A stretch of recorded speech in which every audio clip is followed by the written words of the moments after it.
fiction, science fiction, horror, fantasy, crime, LGBT, thriller. You have now entered the House of Mystery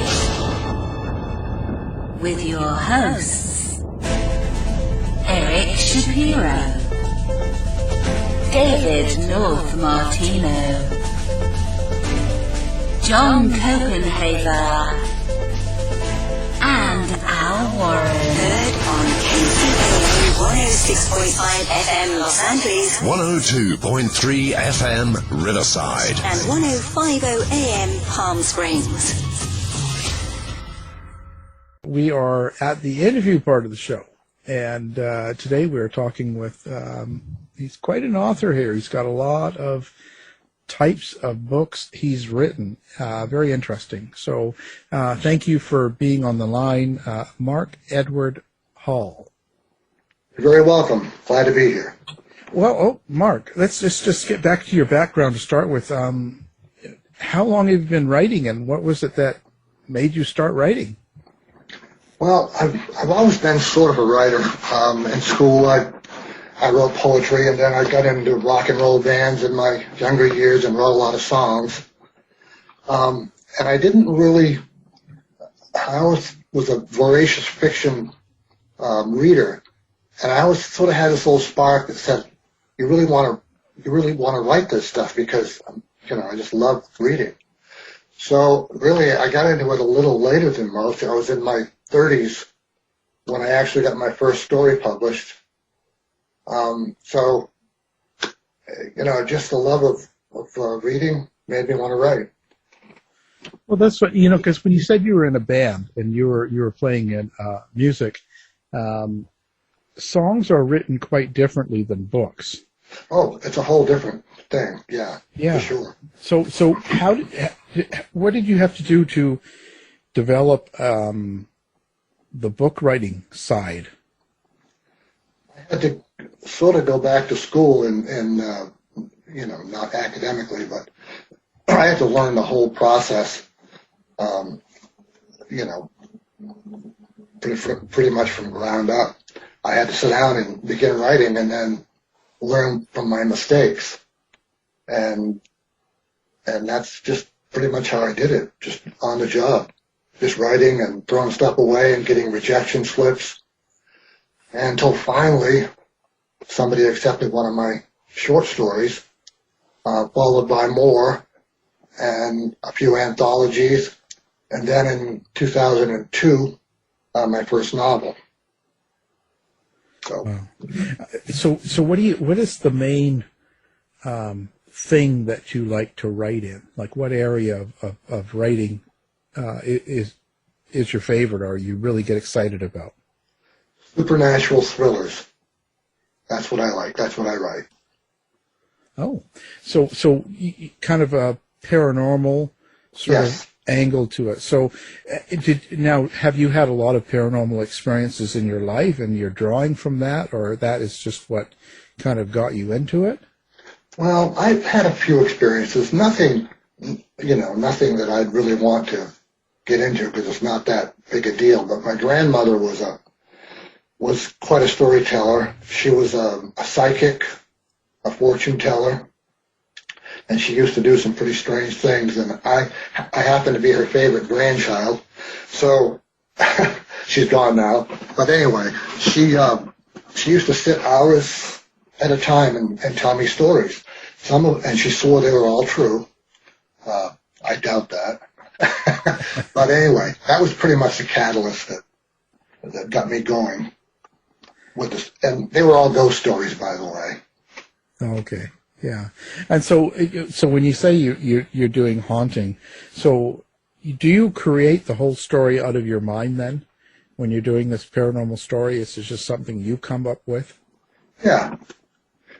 These days I mix. I like the Lost Village was my first novel. It's a monster. It's a big book.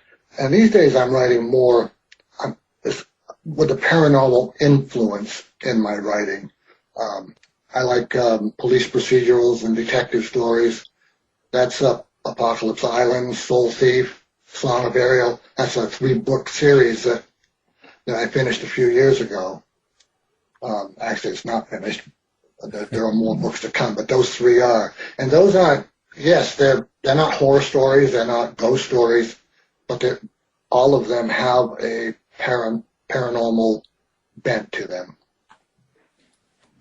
Well, okay, so now, if they're none of that, so what's the story in itself? Would you say that they're crime stories, or are they just mysteries?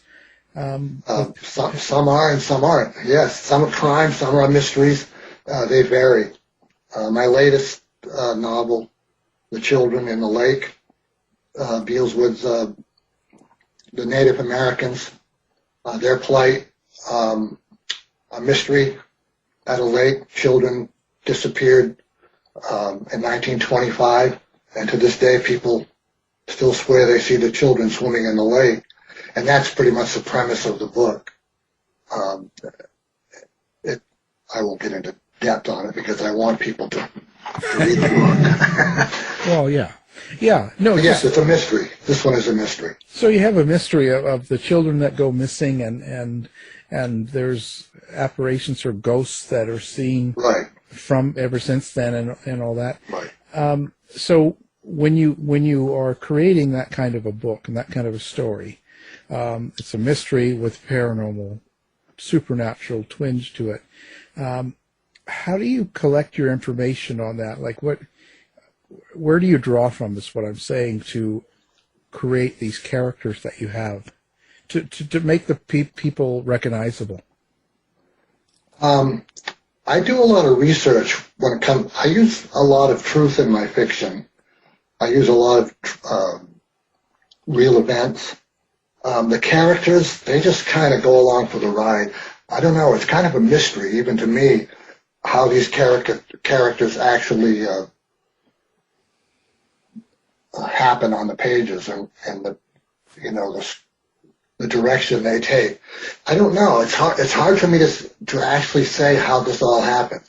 It happens over a period of time and several rewrites, and it just happens in my head. I put it down and go from there. It's just that's a big mystery. Yeah. Where these characters come from. Yeah, some writers, they say that they've they'll see someone in a store or in a coffee shop or walking down the road, and the way they're dressed and talking and acting sparks an idea of a character, and others draw from people they know, and others get it in a dream. I always just like to ask where some of the characters come from. If it's all of the above, all of it, so it's just all over. It comes from life experience, sure. How do you feel about your characters? Like, do you consider them like your children, or you do? Yeah, I do. I love all my characters, even the bad ones, because they're part of me, I guess. Right. So you put a little bit of yourself in each one of these characters. Probably. I think most writers do that, although probably some don't admit it.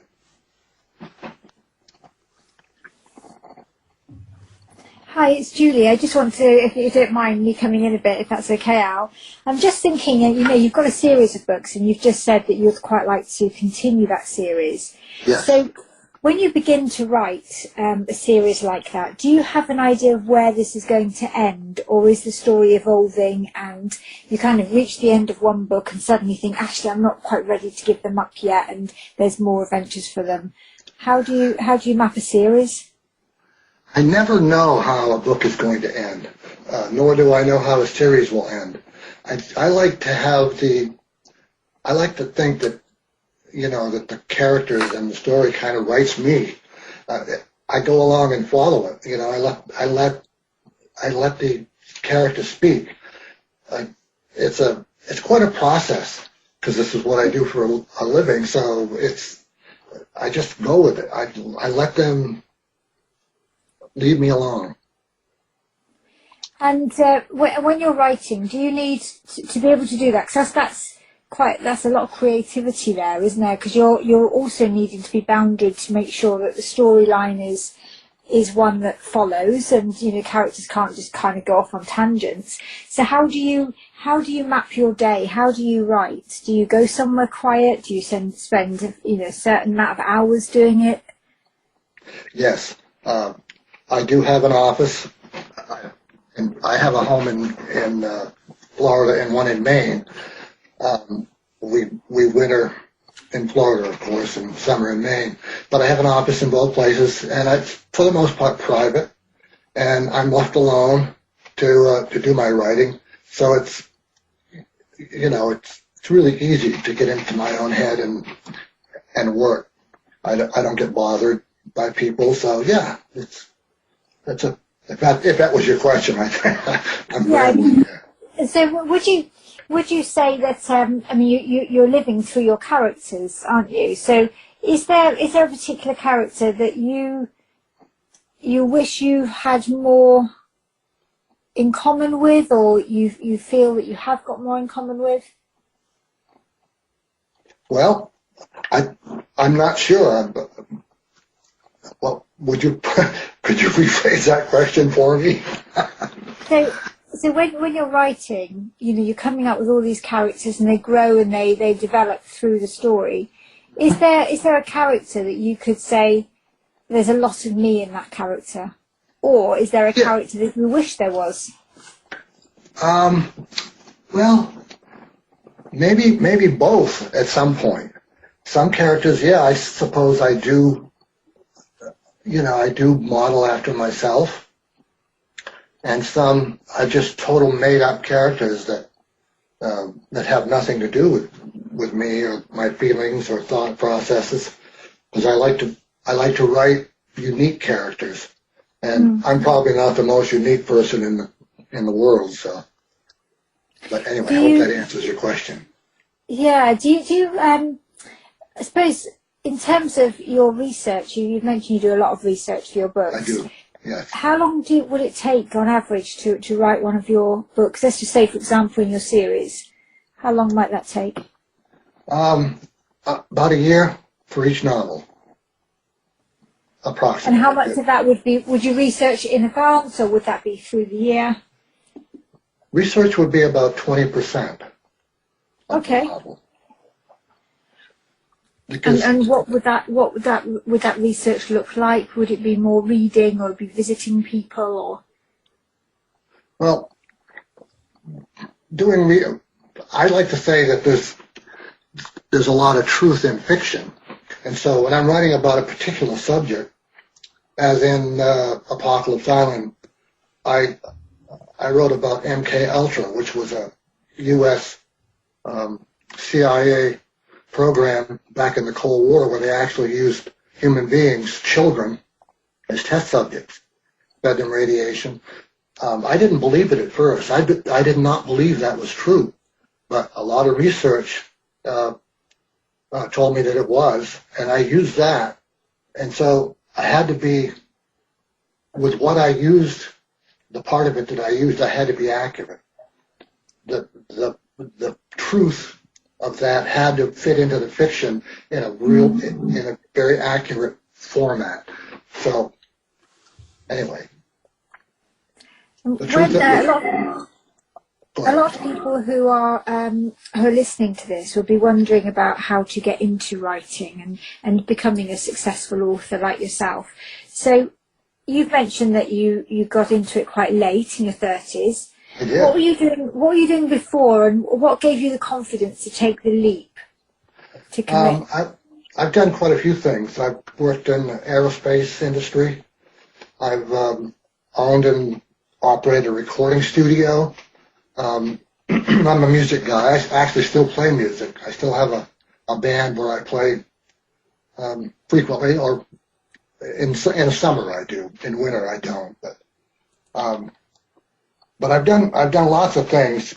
People who don't know what they want to do in life usually get around and do all sorts of things before they finally realize what they want to be when they grow up. And I'm one of those people. Direction was hard for me. I knew I wanted to be a musician, and I'm not a bad musician, but I'm not a rock star. That's for sure. Anyway, So, And you mentioned writing a song on your on the Amazon page, and that you're thinking of recording that. Has that happened now, or are you still thinking about it? What did it say? About thinking about recording the song that you wrote? Yeah. So is that something that you're progressing, or is it something that you've done? Well, something I'm progressing. Yes. Cool. So in terms of, I always ask this of authors, and some people find it really, really difficult to answer. But if one of your books was put onto the big screen, who would play the lead character? So choose your favourite book, and who would play that character for you? Well, I have had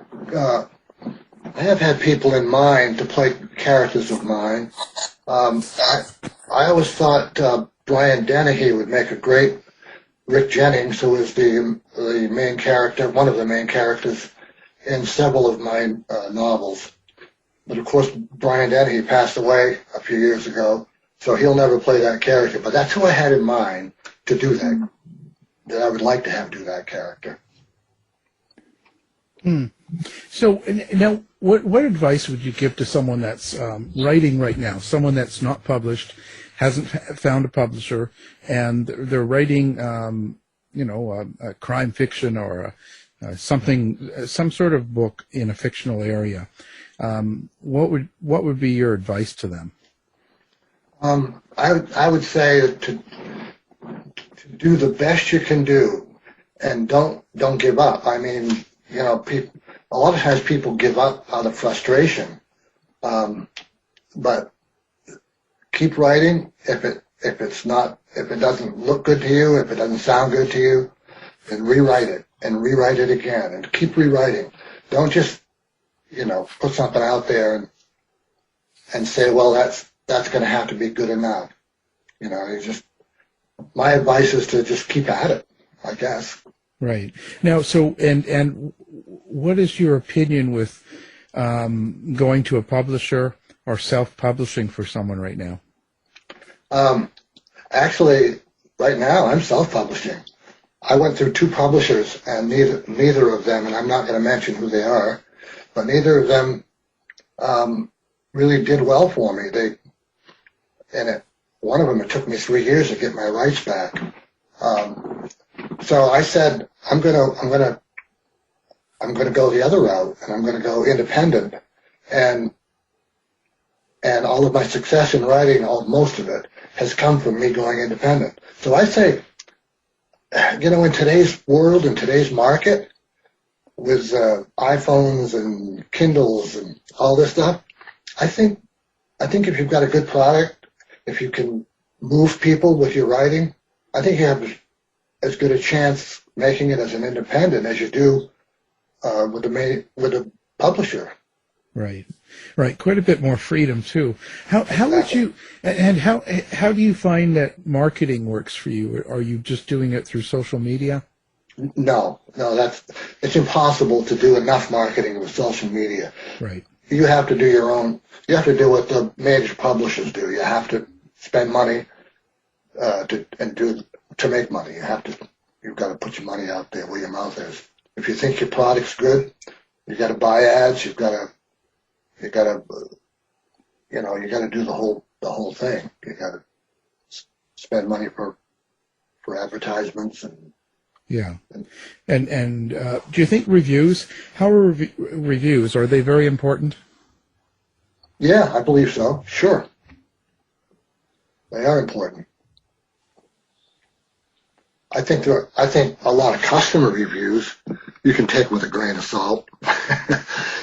People will give their opinion. They either like it or they don't like it, and people are not shy about voicing their opinions. So that's fine. But I think professional reviews, I think they're important, sure. Peer reviews. Yeah. Well, it's pretty interesting. How much have you seen in the last 20 years? You said in the 90s was your first publishing. how has this industry changed? And do you think it's for the better or for the worst? I think that's debatable. The publishing industry is panicked, especially the big New York publishers panicked when Amazon came out with the ebook. I mean, ebooks have been around for a long time. Even before that, before Amazon did it, you could actually download a book on your computer and read it on your computer. It was the Kindle that made the difference. And when that happened, it exploded, and that's when I really started. It exploded on the market. And most of the New York publishers panicked, and they did everything to discourage readers from buying ebooks. But now, of course, they're all selling ebooks now, and they jumped on the bandwagon. I think things are evening out with in relation to publishers, legacy publishers versus independent authors. I think it's evening out. I think there's a lot of independents that are doing well, but a lot of great writers are still with their publishers, so you can't discount them. Right. Wow. So I guess it all depends on how it treats you and how the publisher is for you. Right. Exactly. If it's going good and stuff like that. Yeah. So what are your biggest influences? Like what do you read? I read a wide variety of stuff, but I like thrillers. I like the kind of stuff I read. That I write. I'd say, as far as paranormal, of course, Stephen King is a big influence. Peter Straub. I could name dozens of great writers in the paranormal that influenced me, but there are lots of other, people who write. John D. McDonald, who wrote the Travis McGee series, he's a big influence, and just many more adventure writers.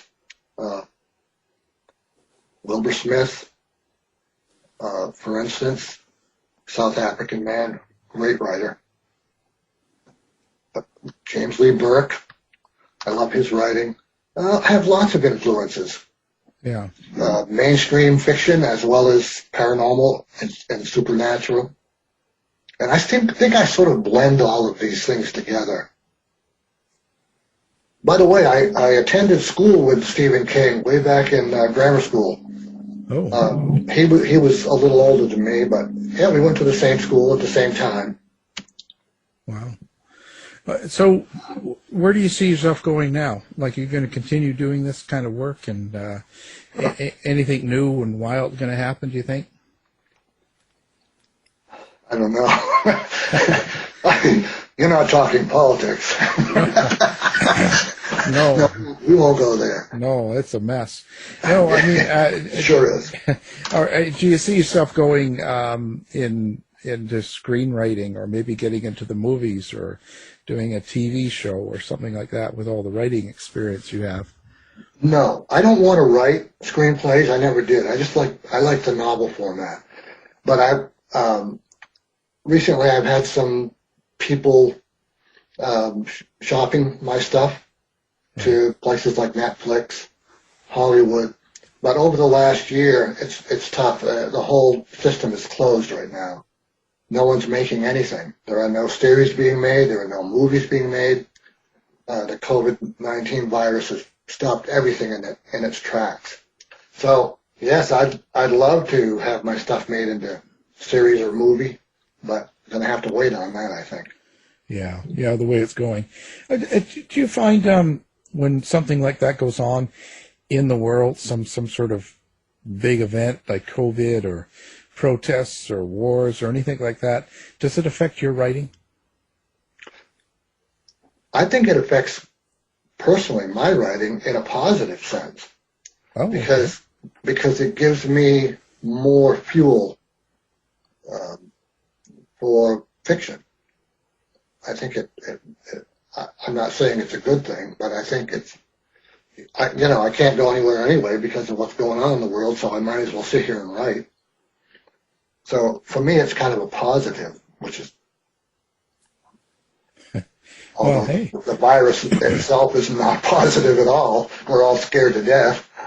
But Yeah, I think it. Well, that gives you more. It opens your mind to new things. Right. With these things, like COVID's never happened, and so it's something new in your life and the way people act and react, and that opens up a whole new channel.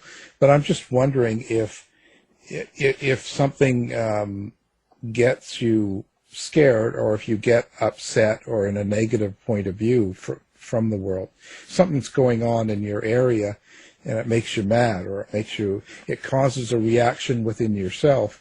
Do you find that will work its way into your writing? Maybe not directly, but maybe just the feeling? Yes, you're right, it does. And I think all writers will tell you, most writers will tell you the same thing. Yeah, I think everything that happens out there in the world, in the media is, and if you keep your eye on the media, which I do, has an effect, has an influence on what I write, yes.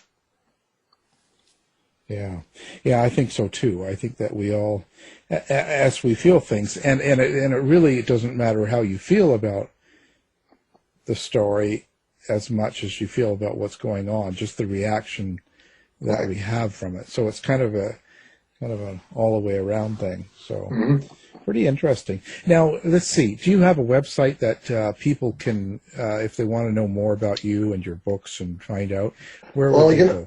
Excuse me. I've had several websites over the years, but I find that websites in general are on the downturn.